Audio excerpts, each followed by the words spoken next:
What is one thing that you personally truly makes you hopeful in the world from technology? What's happening out there right now? Well, I think it was sometime last week that Reed retweeted. There was someone on a message board, a Reddit, who had said that they had asked ChatGPT about a jaw issue that they had, TMJ. And so like they had pain in their jaw and their jaw was clicking, and they laid it out like they'd been to a number of people trying to solve it, and it didn't, whatever treatment they sought hadn't worked. And so they asked ChatGPT about it, and the person who posted this on Reddit didn't like give the exact prompt or conversation, but the takeaway was that ChatGPT gave it some advice, simple advice. The person followed it and solved their problem, right? But that wasn't even that wasn't even the amazing thing. The amazing thing was then that all the people on Reddit were like, "Oh, I'm going to try that," right? And so suddenly you had dozens of other people saying, "I've had this jaw pain for 5 years, and I did this thing, and it's solved," right? Okay. And then Reed reposts it on LinkedIn and Twitter, and all of a sudden, other people are seeing it there and saying the same thing. Now, you're then at this point, because by now millions of people have read this and millions of people have access to ChatGPT so they can try it, you're also going to get people who are going to say, well, you could have Googled that, or, oh, that advice that ChatGPT gave, that's what any physical therapist would have told you. What it really illustrated to me is this whole concept of intelligence on demand versus information on demand.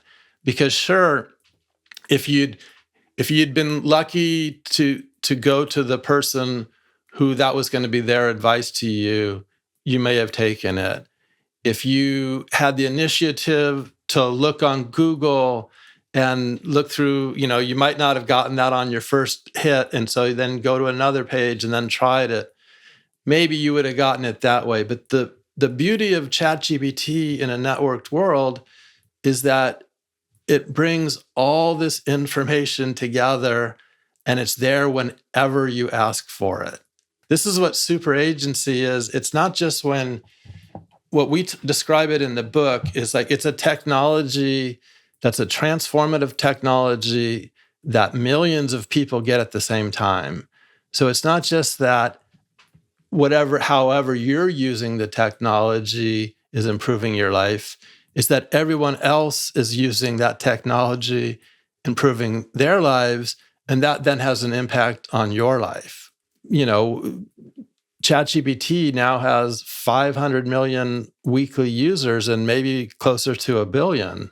Yeah, it's a lot. Yeah. And many of them are getting it for free.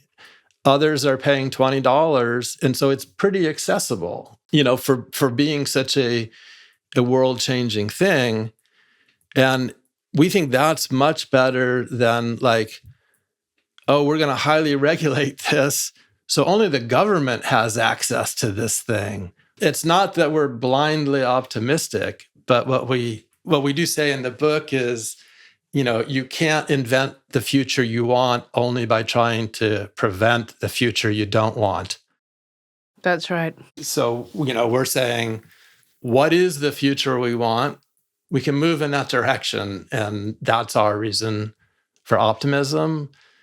It's definitely challenging but also exciting times. And I think it's to remember that it is still a tool. We still need ourselves to use them and to use them in the right way. We have to learn how to use them in a safe way.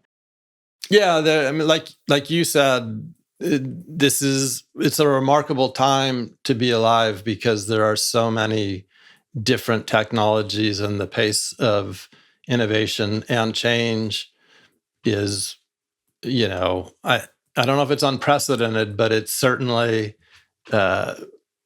defining this era.